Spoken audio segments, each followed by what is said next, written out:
According to standard operating procedure, if an FAA flight controller notices anything that suggests a possible hijacking, the controller is to contact a superior. If the problem cannot be fixed within about a minute, the superior is to ask NORAD, the North American Aerospace Command, to send up or scramble jet fighters to find out what is going on. NORAD then issues the scramble order to the nearest Air Force base with fighters on alert. But although interceptions usually occur within 10 or so minutes, in this case, 80 or so minutes had elapsed before fighters were even airborne. It's a mind-bending anomaly. Not a single U.S. Air Force interceptor turns a wheel until it's too late. There are no jets at all. What if they were so confused and had been so deliberately confused that they couldn't respond? The reason that they didn't know where to go was because a number of conflicting and overlapping war game exercises were taking place. It involved the insertion of false radar blips onto radar screens in the Northeast Air Defense Sector. Lieutenant Team U, we have a problem here. We have a hijacked aircraft headed towards New York. We need someone to scramble some F-16s or something up there to help us out. Is this real world or exercise? Is this real world or exercise? There was another exercise, Vigilant Warrior, which was, in fact, according to a NORAD source, a live-fly hijack drill being conducted at the same time. With only 8 available fighter aircraft, and they have to be dispatched in pairs, they were dealing with as many as 22 possible hijacks on the day of 9/11, and they couldn't separate the war game exercises from the actual hijacks.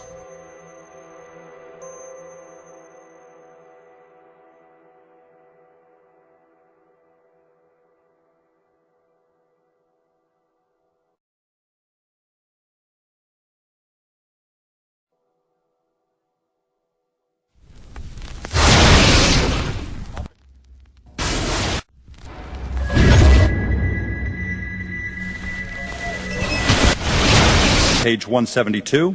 The U.S. government has not been able to determine the origin of the money used for the 9/11 attacks. Ultimately, the question is of little practical significance. The American authorities have not managed to trace the source of the funding. And then the most amazingly disingenuous statement ultimately is it of little consequence. It is of massive consequence. Doesn't it matter who paid for 9/11? The collapse of Building 7 has been recognized as especially difficult to explain. The 9/11 Commission report implicitly admitted that it could not explain the collapse of this building by not even mentioning it. President, why are you and the Vice President insisting on appearing together before the 9/11 Commission? Because the 9/11 Commission wants to ask us questions. That's why we're meeting, and I look forward to meeting with them and answering their questions. Why you're appearing together rather than separately, which was their request? Because it's a good chance for both of us to answer questions that the 9/11 Commission is looking forward to asking us, and I'm looking forward to answering them. Let's see. Do you think they should be able to stand up and speak their own words? They should go under oath. They should be, yeah. In public.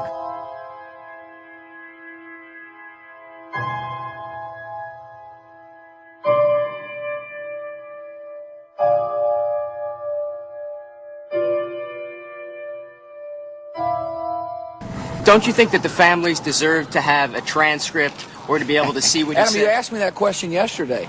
I got the same answer, yeah. The final report was a unanimous report. That means that if there was a single commissioner who had any objection about anything, that fact would be dropped from the report.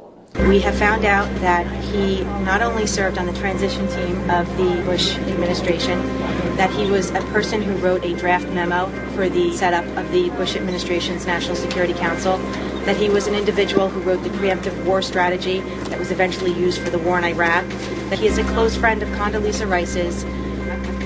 We want him to resign. There is literally nothing in the 9/11 report that the Bush administration did not approve of. We can understand, therefore, why the Commission, under Zelikow's leadership, would have ignored all the evidence that would point to the truth, that 9/11 was a false flag operation intended to authorize the doctrines and funds needed for a new level of imperial mobilization.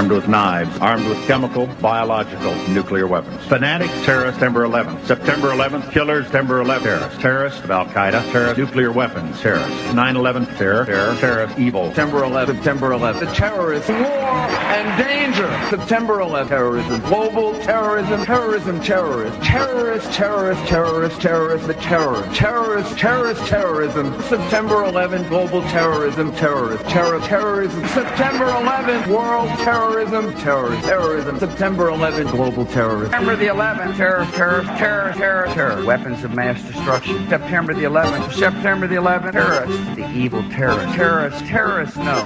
Terrorism. The words are hypnotically repeated.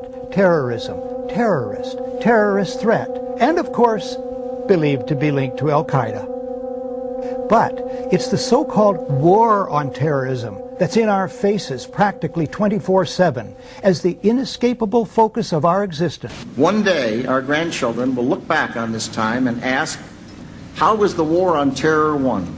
The entire U.S. ruling class, ruling elite, comes to see terrorism as the preferred means, indeed the only means, to provide social cohesion, to provide an enemy image for the society to keep it together. According to neocon theory from Carl Schmitt, you have to have an enemy image in order to have a society. It's a very dangerous thing because now it means that the entire social order, the political parties, intellectual life, politics in general, all based on a monstrous myth. Monstrous myth.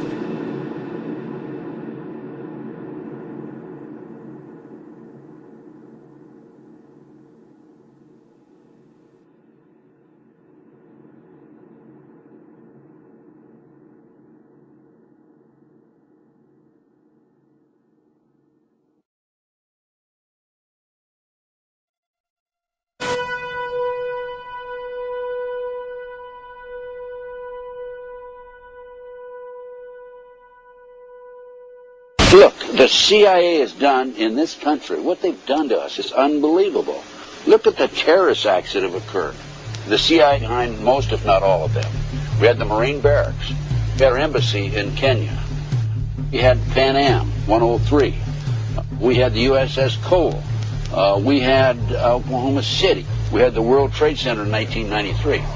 That helped the terrorists blow up the World Trade Center the first time. They built the bomb. They got the driver's license.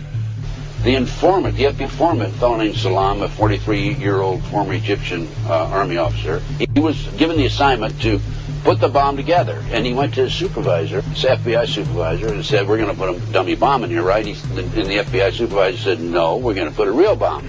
The FBI actually carried out the attack on the World Trade Center in 1993.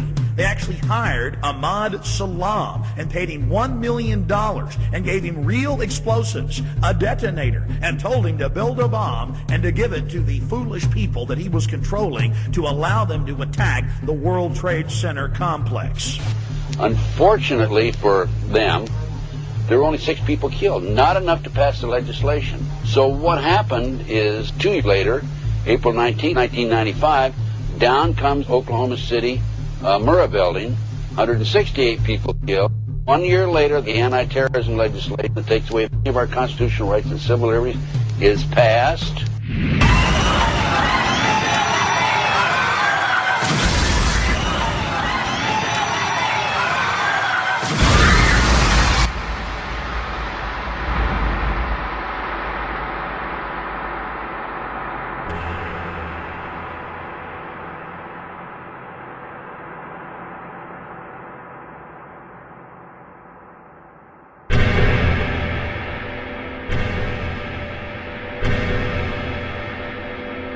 Because at 9:30 this morning, we were actually running an exercise for over a company of 1,000 people in London, based on simultaneous bombs going off precisely at the railway stations that happened this morning. So I still have the hairs on the back of my neck standing upright. To get this quite straight, you were running an exercise to see how you would cope with this, and it happened while you were running the exercise? Precisely.